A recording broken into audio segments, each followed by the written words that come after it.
Assalamualaikum warahmatullahi wabarakatuh. Perkenalkan, nama lengkap saya Dr. Yuniarsi, SPD MPD MAB.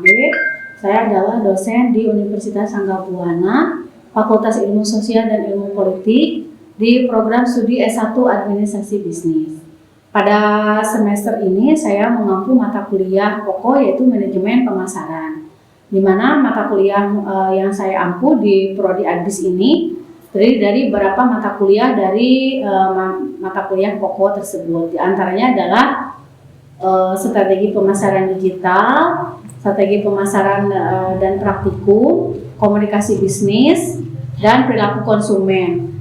Tetapi sebagai mata kuliah pokok saya adalah manajemen pemasaran, di mana manajemen pemasaran ini dilaksanakan selama 16 kali pertemuan, di mana 2 kali pertemuannya adalah yang satu adalah UTS dan yang kedua adalah untuk UAS.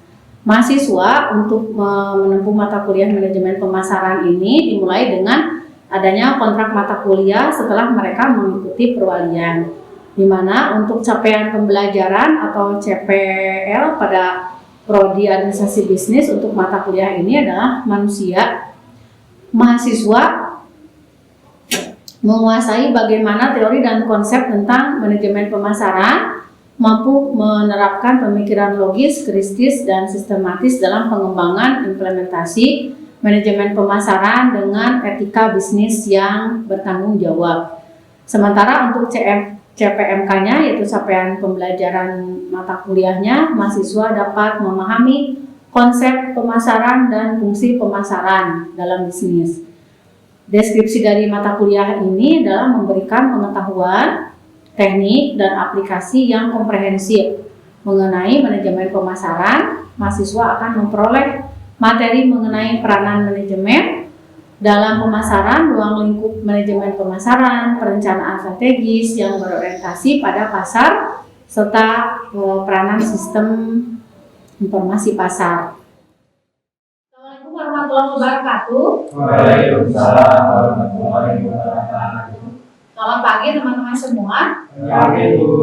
Oke, gimana kabar hari ini? Alhamdulillah. Semangat? Semangat. Kalau saya bilang semangat, kalian bilang yes, oke, gitu ya? Semangat? Yes, oke. Sekali lagi semangat? Yes, oke. Kalau saya bilang habis, karena kita prodinya habis, berarti kalian keren habis gitu. Habis? Keren habis. Habis? Keren habis. Ya, terima kasih teman-teman semua sudah hadir untuk kuliah kita biasa ya. Sebelum kita mulai, kita berdoa bersama dulu. Berdoa dimulai. Ya, selesai. Terima kasih. Hari ini apakah mahasiswa hadir semua? Saya lihat ya di absensi mahasiswa. Jadi teman-teman semua sudah hadir ya, terlihat di supporter kehadirannya semuanya sudah hadir. Terima kasih banyak. Untuk mata kuliah kita sesuai dengan RPS kita, bahwa mata kuliah kita adalah apa? Praktik manajemen pemasaran. Masih ingat ya, Rian ya, mata kuliahnya apa? Manajemen pemasaran. Di mana manajemen pemasaran ini kita punya capaian pembelajarannya, lulusan mahasiswa itu diharapkan menguasai strategi pembelajaran tentang bagaimana manajemen pemasaran ini dilaksanakan. Tentunya dengan penuh dengan etika, moral, dan tanggung jawab. Ini adalah capaian pembelajaran dari manajemen pemasaran. Teman-teman mahasiswa mampu menerapkan pemikiran logis, kritis, sistematis, dan inovasi dalam pengembangan implementasi ilmu khususnya dalam manajemen pemasaran. Di mana dari capaian pembelajaran ini seperti yang semester lalu Ibu jelaskan, kita juga diharuskan untuk teman-teman semua nanti ada ke CPMK, capaian pembelajaran mata kuliah. Di mana dari mata kuliah manajemen pemasaran ini semuanya dapat menguasai konsep dan fungsi dari pemasaran itu sendiri. Capaian pembelajarannya dapat tadi menunjukkan tinggi nilai kemanusiaan dan etika, gitu ya. Kita sekarang di pertemuan keberapa? Kita sekarang di pertemuan keberapa? Masih ingat pertemuannya? ke-7 ya, masa pertemuan ke-7. Teman-teman semua di pertemuan ini bisa dilihat ya materinya. Saya akan share di PowerPoint. Teman-teman silahkan boleh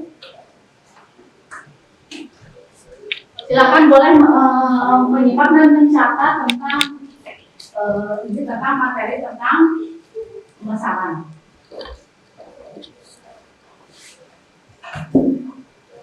Ini judul yang kita sekarang akan, judul tema materi yang akan kita bahas adalah saluran pemasaran yang terintegrasi.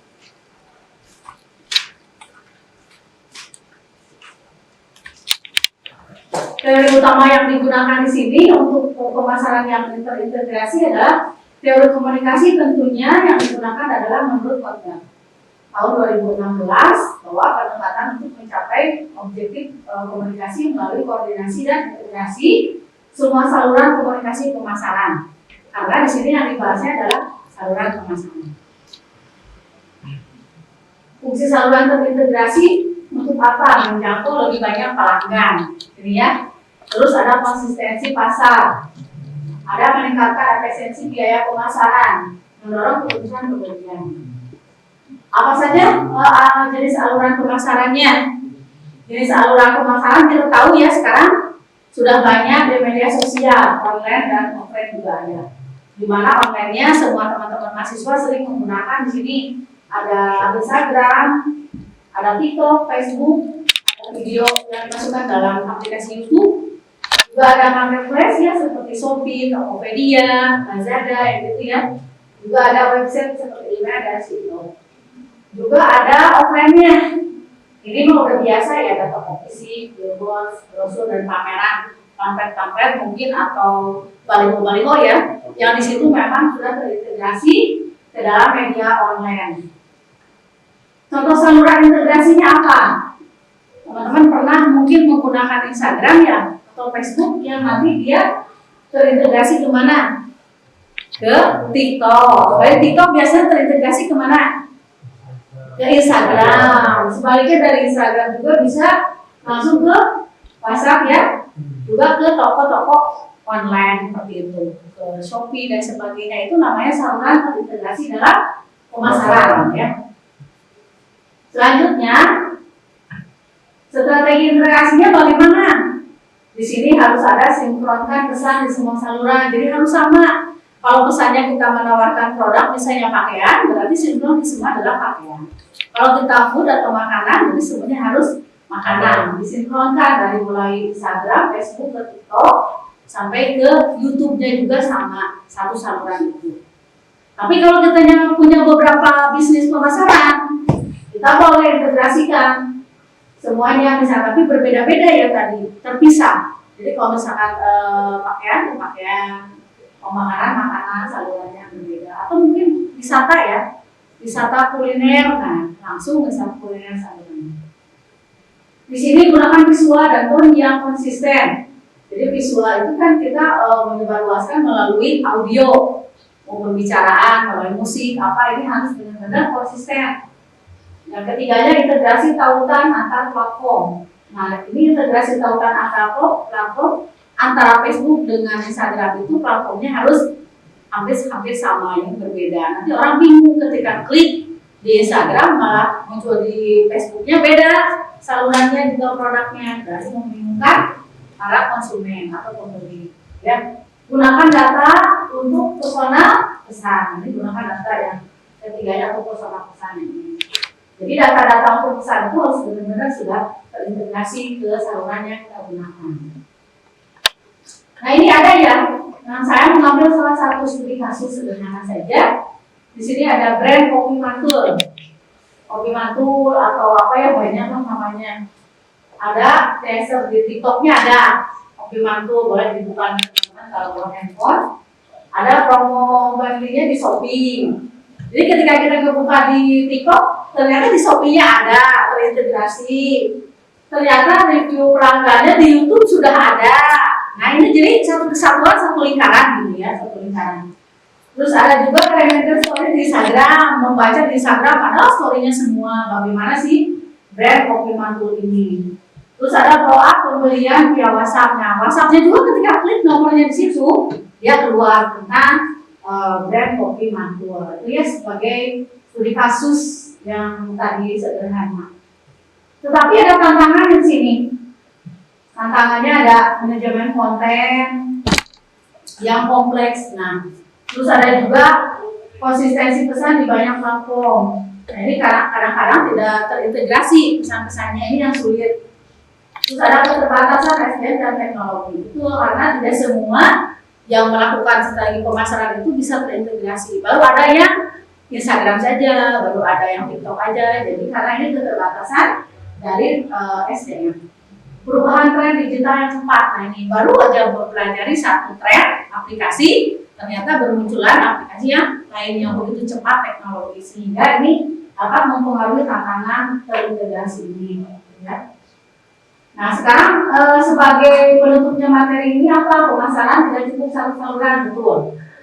Integrasi saluran adalah kunci untuk menjangkau, meyakinkan dan mempertahankan konsumen. Ini gunakan kombinasi online dan offline secara bijak. Teman-teman semua, setelah menyimak materi yang sudah Ibu sampaikan tadi, apakah teman-teman ada yang ingin mengajukan pertanyaan? Silakan angkat tangan. Bu Vika, silakan. Saya mau bertanya, Bu, apa yang dimaksud dengan saluran pemasaran yang terintegrasi? Mungkin saluran pemasaran yang terintegrasi ialah penggunaan berbagai media atau platform pemasaran secara bersamaan dan terkoordinasi untuk menyampaikan pesan yang konsisten kepada konsumen. Iya, tepuk tangan buat Ana menjawab.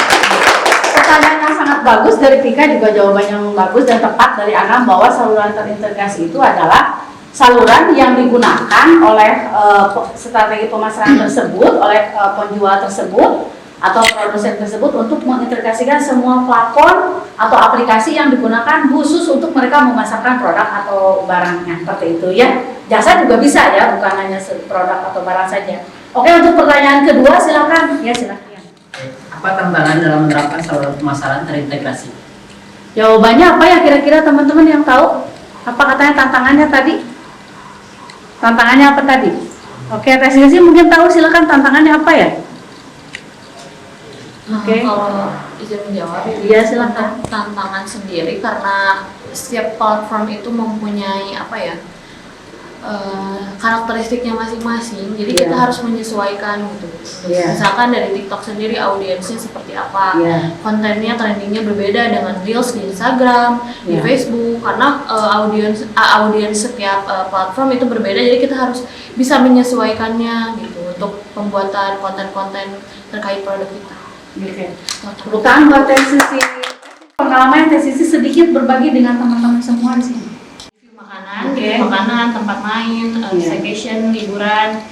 Untuk itu sendiri saya merasakan untuk pembuatan konten seperti konten di Instagram, di TikTok, ataupun misalkan di YouTube itu audiensnya kan memang berbeda ya karakteristiknya. Jadi saya harus bisa menyesuaikan untuk konten TikTok sendiri dibuatnya harus seperti apa. Untuk mungkin ya dari sisi komedinya harus ditinggikan, atau misalkan porsi kualitas review produknya harus ada yang soft selling atau ada yang hard selling gitu. Jadi harus disesuaikan lagi porsinya untuk setiap platform kayak gitu. Iya, tepuk tangannya buat Teh Sisi. Saya sedikit dari pertanyaan, tinggal kita diskusi kelompok ya. Yang belakang kelompok 1 ya, yang ketuanya, yang kedua kelompok 2 dia ketuanya, yang ketiga kelompok 3 Rapli ketuanya. Silakan ditulis di kertas tugasnya. Kelompok diskusinya ditulis ketuanya dan nama-namanya. Kasihin ke belakang satu.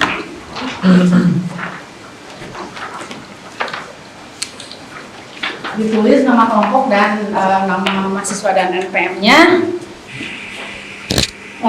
Teman mahasiswa hanya berdiskusi dengan teman-temannya, menuliskan satu paragraf tentang bagaimana strategi pemasaran yang terintegrasi. Misalnya yang kalian buka Instagram itu yang dia punya iklan terintegrasi ke TikTok atau Facebook. 3 saja integrasinya cukup. Dibuka saja, dilihat Instagramnya apa, ditulis, dia terintegrasi iklannya ke TikTok dan Facebook dari Instagram itu. Instagram, TikTok, Facebook.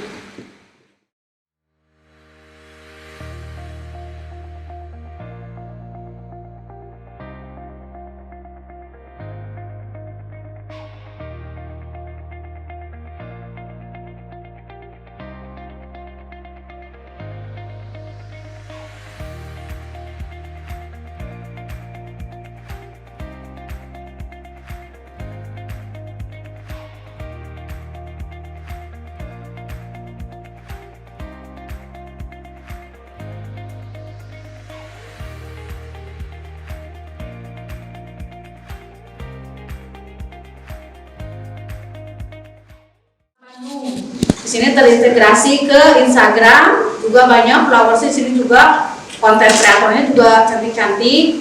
Ternyata dia penyuka seblak ya, sama Pika. Makasih, bagus. Ya berarti sudah memahami materi ini.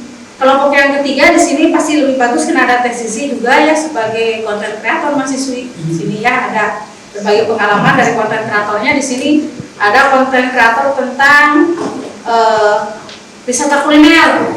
Ya, di sini ada Iga Bakar ya. Iga Bakar di sini sudah banyak sekali yang membeli baik Instagram, TikTok dan YouTube, bahkan ini sampai ke Facebook ya ini. Ya. Facebook, dan banyak sekali yang memberikan bintang berapa kalau bagus tuh? 5. Oh, bintang 5, bukan bintang 7 bukan ya? Kirain bintang 7, ternyata bintang 5. Oke, saya kasih dulu penilaian sebagai nilai diskusi keaktifan mahasiswa ya. Karena bagus mahasiswa ini mengerjakan tugas, dibagikan kembali uangnya. Oke. Ternyata kelompok kalian hari ini mendapatkan nilai A ya, terima kasih. Kelompok yang kurang aktif ya, minggu lalu ada yang mendapatkan B satu kelompok, tapi hari ini ternyata semuanya mendapatkan A karena mungkin memahami ya. Karena di sini ada konten kreatornya tadi ya, gampang berbagi pengalaman. Ada mahasiswi yang sudah menjadi konten kreator. Oke, dari sebelum Ibu tutup ini mata kuliah ini ada refleksi ya, refleksi dari review perkuliahan kita. Ibu minta dari satu kelas ini 2 orang saja, putra putri mahasiswa yang bisa mereview ke depan. Dibacakan tulisannya, mungkin siapa yang bisa? Ramli sama dia, silakan. Siapa dulu ya? Ramli dulu, dia dulu. Ramli dulu, silakan. Ini Ramli akan mereview, merefleksi hasil materi tadi ya, dari awal sampai dengan akhir sampai ke tahap diskusi. Silakan hasil review. Assalamualaikum warahmatullahi wabarakatuh. Waalaikumsalam. Saya Rafi Ramadhani di sini akan merefleksikan tentang materi yang disampaikan oleh dosen ibu kita. Setelah Ibu sampaikan tentang materi ini, saya sangat memahami tentang bagaimana pentingnya mengintegrasi berbagai saluran pemasaran agar pesan yang disampaikan kepada konsumen itu tetap konsisten. Terus juga penggunaan media sosial seperti Instagram, TikTok, dan Shopee secara bersamaan juga dapat meningkatkan jangkauan dan efektivitas promosinya. Dan juga saya menyadari bahwa strategi pemasaran yang terintegrasi ini sangat penting di era digital saat ini. Seperti itu, Bu. Ya, terima kasih teman-teman. Hasil refleksinya. Assalamualaikum warahmatullahi wabarakatuh. Waalaikumsalam warahmatullahi wabarakatuh. Saya mau merefleksikan materi yang Ibu sudah sampaikan Ya. mengenai saluran pemasaran yang terintegrasi. Ya. Membuka wawasan saya tentang pentingnya membangun komunikasi yang konsisten dan searah kepada pelanggan melalui berbagai media digital saat ini. Pelanggan tidak hanya berada di satu platform, tetapi berbagai saluran seperti kayak Instagram, TikTok, YouTube, Facebook, Shopee, sama toko online lainnya. Saya juga menyadari bahwa untuk mencapai kampanye pemasaran yang efektif itu tidak cukup hanya menggunakan satu media, tetapi perlu juga menyusun strategi terpadu yang berbagai saluran tersebut Hal ini menuntut kemampuan dalam merancang konten yang seragam, mengelola waktu dan sumber daya secara efisien, serta memantau respon pelanggan secara menyeluruh. Dengan memahami integritas saluran pemasaran, saya semakin siap untuk menghadapi tantangan di dunia pemasaran yang modern. Ya, cukup Gia. Terima kasih tepuk tangan buat Gia. Itulah teman-teman ya hasil dari refleksi materi kita pertemuan hari ini tentang integrasi pemasaran, di mana tadi capaian pembelajaran teman-teman dapat mengevaluasi bagaimana strategi pemasaran dilaksanakan di tempat kerja mungkin nanti ya, atau mungkin di lapangan ketika kita melakukan transaksi jual beli seperti itu capaiannya. Oke, sebelum kita tutup, apakah teman-teman masih ada yang ditanyakan atau cukup? Oh, terima kasih. Berkesan nggak hari ini materinya? Berkesan. Dipahami dan diterima? Dapat.